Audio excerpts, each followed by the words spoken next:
because also on September 27, a great event happened. The first T model, the first mass-produced car, was launched in Detroit. And I just prepared a short presentation about Its Majesty, the car, which originated, in a way, we were talking about two originators. One, Cosimo de' Medici, who gave birth to the Florentine Renaissance through his sponsorships and so on. So he was, in a way, the father, the factual father of the great phenomenon called the Renaissance.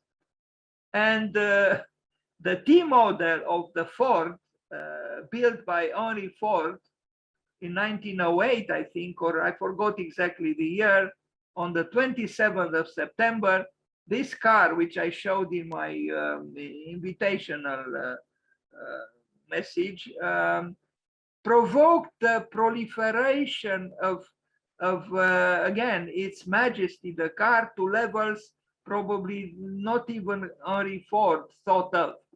And I like to oppose, because I like polemics. I like to oppose to the Renaissance, or vice versa. I like to oppose to Its Majesty the car, Its Majesty the Renaissance, the cultural Renaissance, the spiritual Renaissance, the artistic Renaissance, but the present is closer to this: maddened and maddening highways. They all originated then on the 27th of September, I think in 1908, when Ford produced the first mass-produced car, which was launched at the plant in Detroit. And look at this. This is the present. This is one very small fragment of the present. Just look, can we count all the cars just in this small fragment of highways? Do we understand the anomaly of and the paroxysm of ruining the earth through this unending running again? I was thinking once, what do all those huge trucks transport? Sometimes they transport perhaps useful things, but I think many times they transport useless things, truly useless. The consume of the oil is immense. In fact, I cannot even imagine it. Look at them. Look at them, and this is just a fragment of one highway in the United States. Now imagine the whole world, and we include here China. And I'll end this very short presentation with the consequences of the great launching of the T model by Henry Ford, that we face today. And we talk about pollution, we talk about exhausting the resources of the earth, we talk about the rising levels of the sea, we talk about the climate change, we talk about the melting of the icebergs. They are all connected with the T model of the first mass-produced car by Mr. Henry Ford. This cycle, if we can call it a cycle, has to end. I would say better sooner than later. Look at this. Can we imagine the immensity of the financial effort to build this? Now, of course, the manufacturers of cars, those who derived from the great celebratory moment that Henry Ford initiated, they search for profits. So the more cars you sell, the more highways you need. So there is a connection between the highway and the car. They need each other. And look here, just look here. And we talk about, exhausting the earth. Now, of course we exhaust the earth. This is just that in 1 minute maybe, or 3 minutes, in a small fragment of one single country. I'm not talking about the whole earth here, although the whole earth is moving in this direction. And in China, you'll see a paroxystic, amplification of what we see here. It is unbelievable what one single car consumes. But how many cars are in the world? My God, can we count them? There are probably more than the leaves of a tree or the leaves of a forest. What am I saying, a tree? Look at them.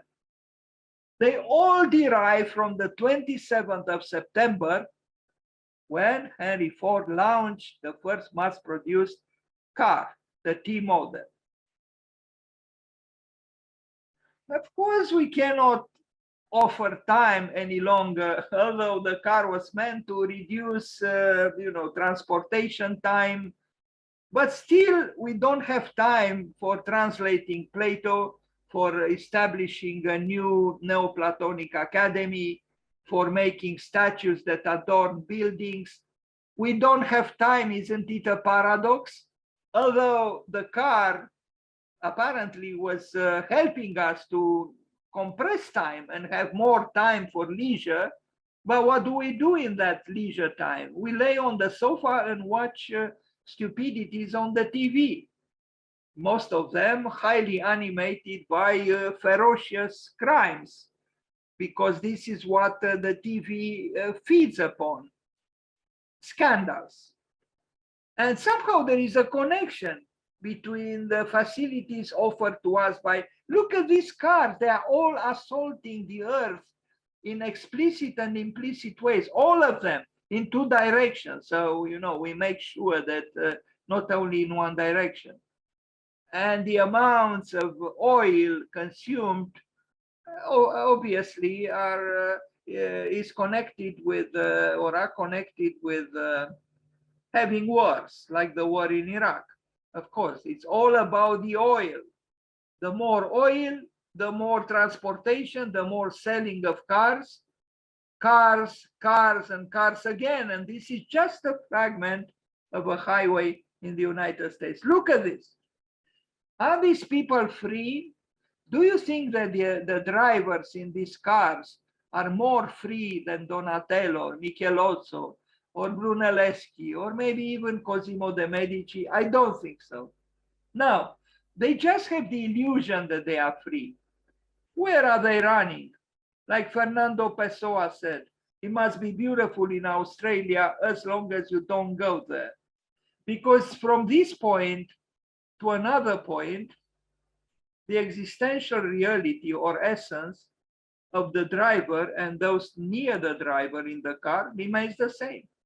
You carry within you whatever is within you wherever you go.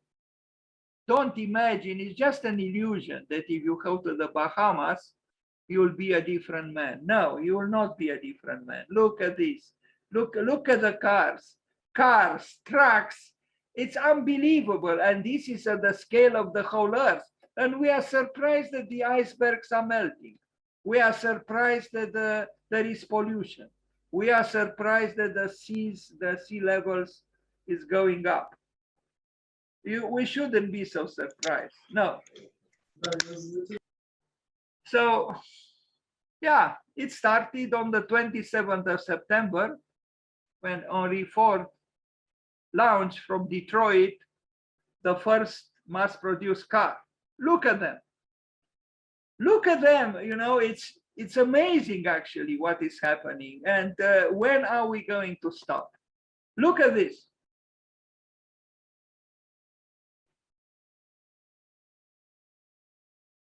It's just incomprehensible, actually. I'm not even sure what I'm looking at here. Look at this. Sorry, the picture is not one of the best technically because of its size, but look at them and think about them. It's incredible. Look at this. And this is everywhere, not just in the United States, even in Africa, even in so-called poorer countries even there, the highways are moving in this direction if they are not already there. And what do you think these huge trucks really transport? Do you think they transport books from the library in Alexandria? Of course not. They transport most of the time stupidities, in order to be sold. All these trucks, they don't transport knowledge. They don't transport inspiration. They transport stupidities. Let us be honest about it. Gadgets, things, more things. As Barbara Kruger said in one of her artworks, I shop, therefore I am. So we replaced Cartesian saying, from Descartes, I think, therefore I am, with I shop, therefore I am. That's what most of these cars do. They are all about being trapped in the vicious cycle of production and consumption. It's truly, in my opinion, some kind of a planetary madness, and we need to get out of it. And I truly think the contemplative life, which was supported by the banker Cosimo de' Medici, might be a possible way out of this madness. Look at this in China. Is it different from what we saw in the United States? Of course not. Rem Koolhaas, in a lecture I attended, said years ago that in China, by the edge of the highway, there were huge billboards saying to get rich is glorious. Well, to get rich is glorious. What we look at now is a consequence of that. Look at this, China again. It could very well be the United States, or it could be even in Europe somewhere. Of course, the whole world is corrupted by this belief that the more we move outwardly, the freer we are. It's not true. It's actually running away from our true self, from our deeper self, not knowing ourselves. The more we run, the less we know ourselves. The yogi, the Indian yogi, in order to achieve enlightenment, assumes almost complete immobility. We are at the opposite. We move and move and move, and now we go to Mars, because after we polluted the Earth terribly, we run away. We run away because this is what we are good at, to run away. But from whom? From ourselves. We run away from ourselves. Wouldn't it be maybe preferable and less costly, far less costly, to maybe launch again a Neoplatonic academy like in Florence, Cosimo de' Medici did, to start again talking about philosophical questions which were not yet resolved and will never probably be resolved, but it's important to ask the questions, to carve again statues or sculptures, to think about the beauty of here and now. Instead, we run and run and run again. Look at this. This is the apotheosis of a so-called free man.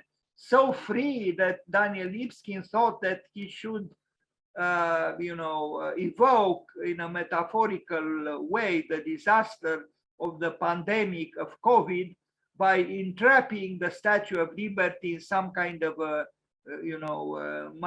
malevolent cage. But I think Mr. Lipskin, with all due respect, misunderstands the true nature of freedom.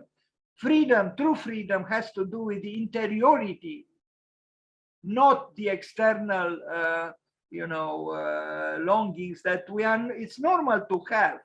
But true freedom, and that's why, again, the yogi doesn't run. The yogi submits himself to almost difficult to comprehend levels of not moving. So there, or we can choose between the Florentine Renaissance or this. What would we choose? I guess there were some virtues in this apotheosis of modernity as well. Yes, but there are also many problems, and the climate change is a reality that derives from this excess. And so are the other things that I mentioned: pollution, the rising levels of the seas, the melting of the icebergs, the the impoverishment of the world of the animals, of the plants. Doesn't matter how many zoos we create or greenhouses we build. Thank you.